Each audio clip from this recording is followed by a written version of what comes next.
ടോറങ്കയിൽ എല്ലാവർക്കും ഫ്രീ ആയിട്ട് പോകാൻ പറ്റിയ 3 സ്ഥലങ്ങൾ ഏതൊക്കെയാണെന്ന് നോക്കാം.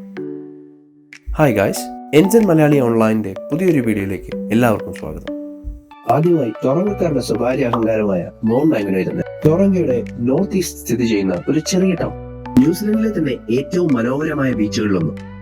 ജെറ്റ് സ്കീയിങ്, സർഫിംഗ്, പാരാഗ്ലൈഡിംഗ് പോലുള്ള ആക്ടിവിറ്റീസുകൾ ചെയ്യാൻ ഇഷ്ടപ്പെടുന്നവർക്ക് പറ്റിയ സ്ഥലം. 761 അടിയുള്ള ഈ മൗണ്ടിന്റെ സമ്മിറ്റിലേക്കുള്ള വാക്കാണ് ഇവിടുത്തെ ലോക്കൽസിന്റെ ഏറ്റവും ഇഷ്ടപ്പെട്ട സ്പോട്ട്. മൗണ്ട് മാംഗനോയെ കുറിച്ച് ഞങ്ങൾ ചെയ്ത ഒരു വീഡിയോ ഇവിടെ ലിങ്ക് ചെയ്യാം. നിങ്ങൾ ടൊറങ്കോ വന്നാൽ ഇതൊരിക്കലും മിസ് ചെയ്യാൻ പാടില്ല. മെക്ലറിൻ ഫോൾസ് ആണ് സെക്കൻഡ് ഇൻ ദ ലിസ്റ്റ്. മെക്ലറിൻ ലേക്കിന്റെ അടുത്തുള്ള 470 ഏക്കർ വരുന്ന ഒരു പാർക്ക്. സ്പ്രിംഗ് സമയത്ത് ഇവിടെ നല്ല തിരക്കായിരിക്കും. ഇവിടെ വെഡിങ്, ബർത്ത്ഡേ പാർട്ടീസ് അങ്ങനെ ഒരുപാട് ഇവന്റ്സ് ബുക്ക് ചെയ്ത് നടത്താറുണ്ട്. നിങ്ങൾക്ക് കുറച്ചു നേരം സിറ്റി വൈബിൽ നിന്നും മാറി കുറച്ച് സമാധാനമൊക്കെ ആഗ്രഹിക്കുന്നുണ്ടെങ്കിൽ ഇവിടെ വന്ന് സമയം ചെലവഴിക്കാവുന്നതാണ്.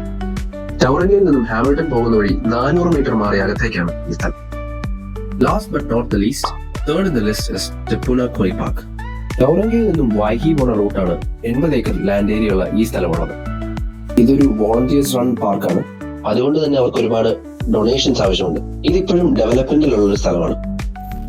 സിറ്റിയിൽ നിന്നും അധികം ദൂരമില്ലാത്ത പിക്നിക്കും ഈവനിങ് വാക്കൊക്കെ ചെയ്യാൻ പറ്റിയ നല്ലൊരു സ്ഥലമാണ്. ഇവിടെ ഒരുപാട് പഴയ സ്ട്രക്ചേഴ്സ്, പ്രതിമകൾ, പിക്നിക് സ്പോട്ടുകൾ, ഗാർഡൻസ്, ഫോറസ്റ്റ് അങ്ങനെ ഒരുപാട് കാര്യങ്ങളുണ്ട് കാണാൻ.